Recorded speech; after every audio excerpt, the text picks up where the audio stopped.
Our step 2 is process pay. In this stage, we will now process the pay run that we have prepared. We will review, approve, and release the payslip. To begin, navigate in the Process Pay menu. On this page, you will see three different tabs: New Payrun, Payrun Progress, and Payrun Summary. There's also a shortcut from the Payrun dashboard. Under the Current Payrun section, you'll see a green button labeled Run Payroll. Clicking this button will also take you directly to the same page where you can process the new Payrun. When using this page, it's important to follow the sequence of the tabs. We always start with New Payrun. This is where we begin the payroll process for the month. Once the Payrun is created, we will move on to the Payrun progress where we review and approve the Payrun. And finally, in the Payrun summary, that is where we release the payslip for the approved Payrun. Let's start with an example. In the new Payrun page, under the Payrun 4, the system will automatically display the current month Payrun. You can change this if needed, especially if you are running a backdated Payrun. This is particularly important if you started using JustLogin in the middle of the year. For example, if you plan to use the IRS direct submission feature at the end of the year, the system needs to know the full pay history of the year, not just from the month that you join us. That means you'll need to process all the pay runs from January up to the current month, even in those months have already been processed outside JustLogin. This will ensure that the CPF and salary year-to-date amounts are calculated correctly. The good news is, running a backdated pay run follows the exact same steps as running the current month pay run. But if you don't want to do all the back runs from the previous months, you can still update it by doing an opening balance in IRAS and AWOW opening balance, which should have been covered during the kickoff call. Next, let's talk about the pay period field. If you select monthly, it means that you can only process one monthly pay run per month per staff. This is the most common option for companies. But if you choose fortnightly, this is for staff who are getting paid every 2 weeks, like on the 15th and on the 30th. Once you select this option, another field will appear where you can indicate if it's your first interval or your second interval. And lastly, we have the ad hoc. This option can be used multiple times within the same month. Many companies use ad hoc pay runs when they want to process the bonuses, allowances, incentives separate from the regular pay.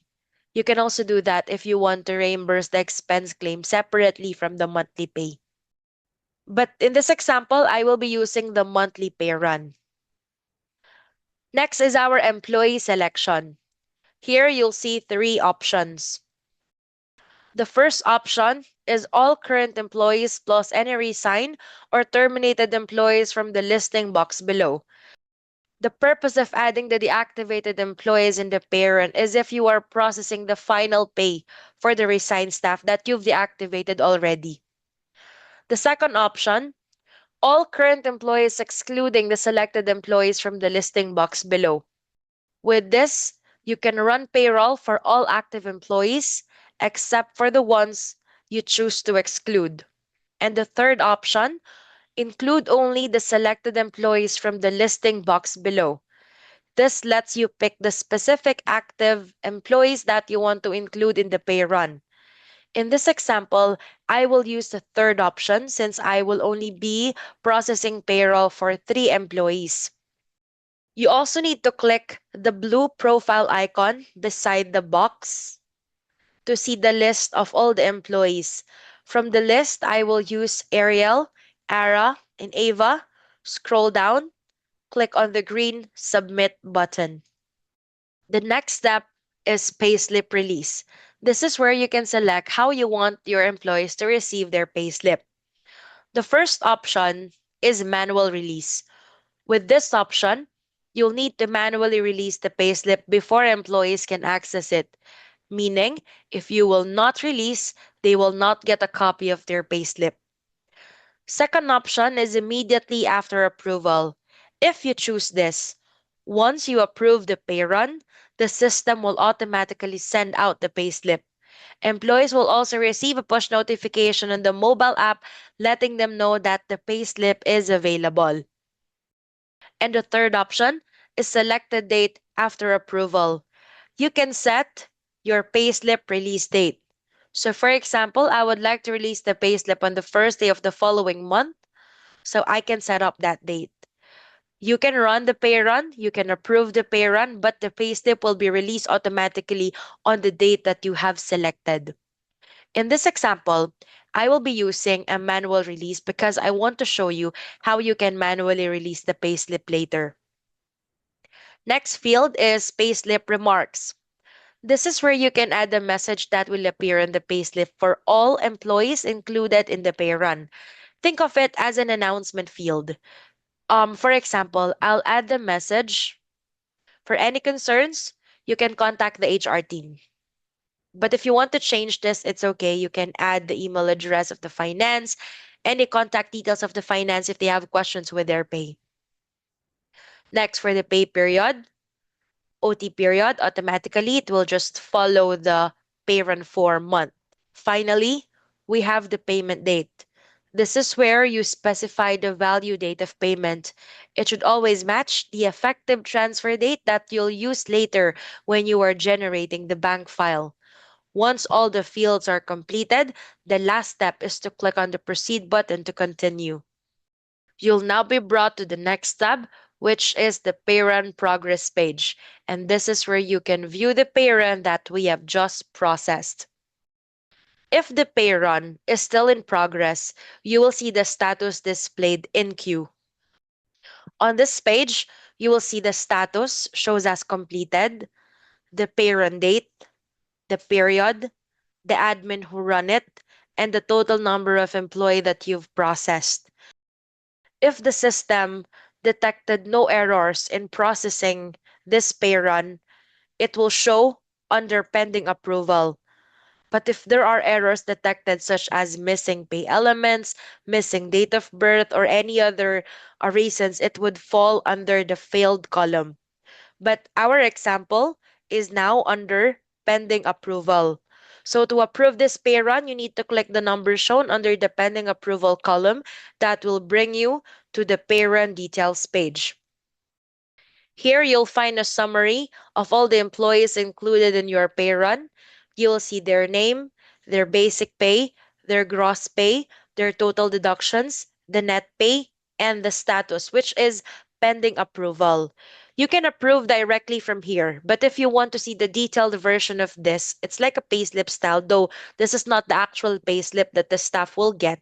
You can click the eye icon under the actions column to open the individual pay run details. In this pay run, you'll see the name of the staff, the month that you've processed. You'll see the breakdown of additions, breakdown of deductions, net pay, and other data.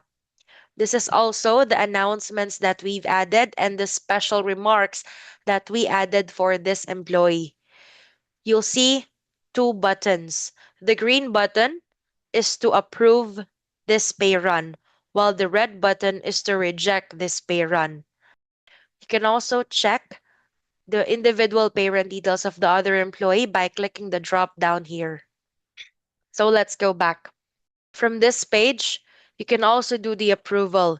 You need to click the box beside the name of the staff, then you need to click approve or approve all. When you click on approve, you'll see a confirmation at the top of the screen. Payroll for selected employee has been approved. If you go back, the number of employees earlier shown in the pending approval is now under the approved column. And once the status is approved, this is our cue that we can now start releasing the payslip. To release the payslip, you need to click on the third tab, Pay Run Summary.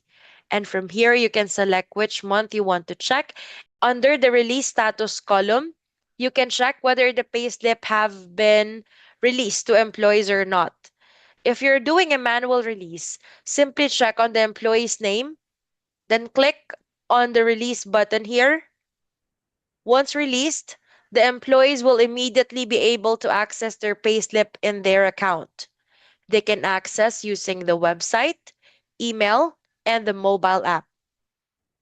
There's also a resend payslip option, which is helpful if the employee did not receive it or they accidentally deleted the email and they would like to have it again, so you can resend the payslip.